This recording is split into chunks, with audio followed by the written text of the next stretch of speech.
Hello, fans. I'm Chris Williams, and I'm back with another review. This time we're reviewing The War of the Realms 2. The cover is kind of bad. It has Wolverine and the Punisher out in front, and they don't really do enough in the comic book to warrant being on the cover. While Valkyrie, just behind, is actually plays a more significant part in this comic. And the comic pretty much spoils that Doctor Strange is a glorified taxi cab driver. All in all, it's the cover was made by Arthur Adams and Matthew Wilson, and it's decent. I mean, it's drawn well, but it's just all over the place. It has Wolverine and Punisher standing on top of bodies, and I just feel it's more of an art piece than a cover for a comic book. And we come to the first page where we're at Greenwich Village, Doctor Strange's Sanctum Sanctorum, and Doctor Strange is basically taking in refugees into his Sanctum Sanctorum, which can take apparently millions of people into it. And this is all rather boring. It just shows that the female Thor, Jane Foster, is there. But I don't really go into her that much because I don't really care about her.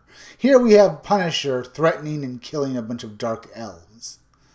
And they just make little jokey jokes that Iron, he's filled with iron because he's he's not filled with iron. He's filling them with iron. But that's not true. Bullets are made of lead. While Wolverine makes another joke that adamantium, is that iron enough for you? I don't really know. It's just metal, and all that serves here is turning Wolverine into the Punisher into comedy relief. And not even particularly good comedy relief. And they go on about how Wolverine is alive again. Here we have Malekith savoring the destruction going on around him.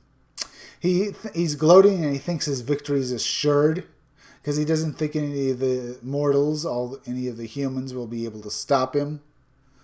Well, if they nuke him, I wonder what he'll say about that.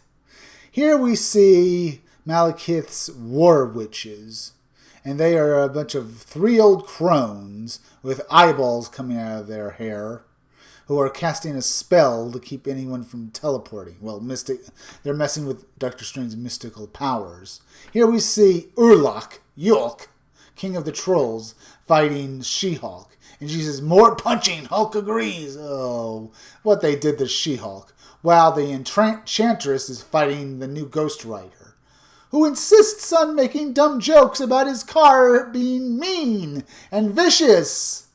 I don't really go into it that much because this is a useless plot. All these characters are useless here. Here we see Jane Foster arriving and is talking to Freya, Odin's wife, and they hear a big rumbling, and it turns out it's Odin leading a host of Valkyries, with Valkyrie herself right next to him as they come rushing out of the sky on their flying horses, and with Odin saying, "A bunch of dark elves couldn't stop me, so I'm going to go smash all of you, including Malekith." And this artwork is good. It's done by Russell Davidman. It's good. And they're written by Jason Aaron, but this story is useless. It's just not good. Here we see a particularly good scene with Odin smashing through a ice giant. And this is about as good as it gets throughout this issue. Everything else is a bunch of silly little humor, though I will admit there's less humor in this issue than in the first. So that's a plus. But it's still a useless comic book. Here we have Jane Foster talking to Valkyrie. She says to Valkyrie, "Imagine me with a hammer and with a winged helmet." And Valkyrie says, "I imagined you were blonde." And they go on and be stupid little jokes in this Sunday night television, stuff like that. Iron Man continues to act like a cuckold. Or at least trying to, I'm so in heaven, look at all these beautiful women. While Odin and Freya have a moment to talk to each other. He says that he's been stabbed, he's like that, and he's still coming here to help his wife, and he's here to help her. When Luffy, the king of the ice giants, attacks Odin, saying that he owes Odin, and he attacks Odin with a big construction crane, smashing him into a building. And he says, and the king of the frost giants pays his debts. While Freya says, no. And I'm underwhelmed. I mean, this should be good action, but the artwork, it's the way this story is, it's just not good. I'm not enjoying myself.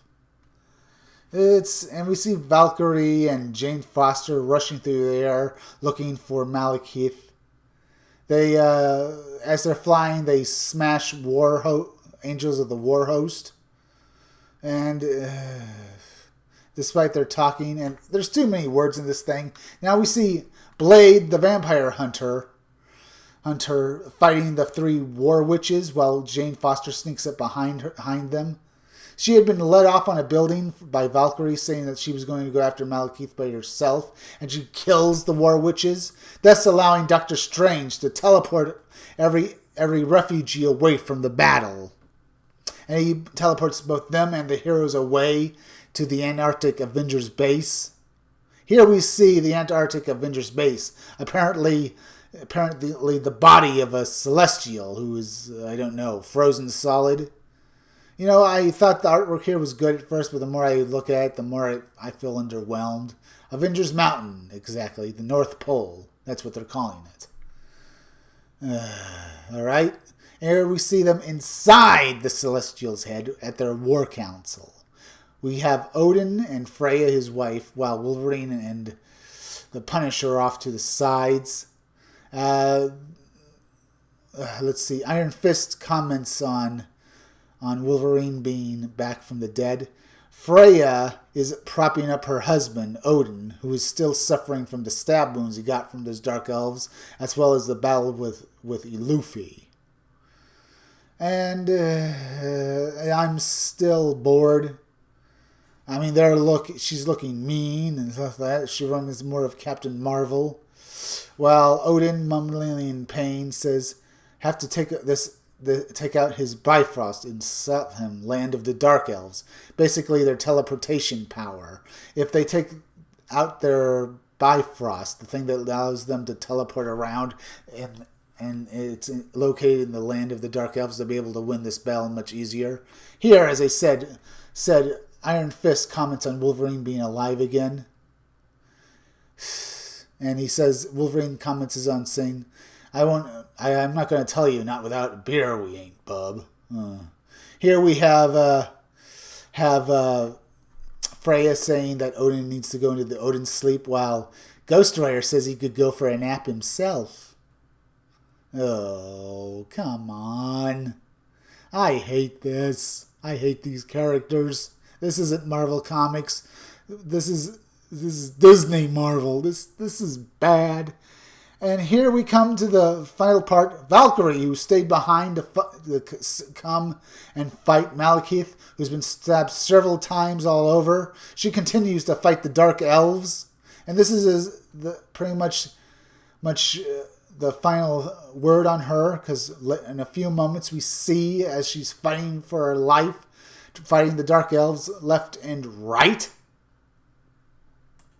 We find Valkyrie, one of the mainstays of the Marvel Universe, has been stabbed in the back by Malekith. And this is how this comic ends.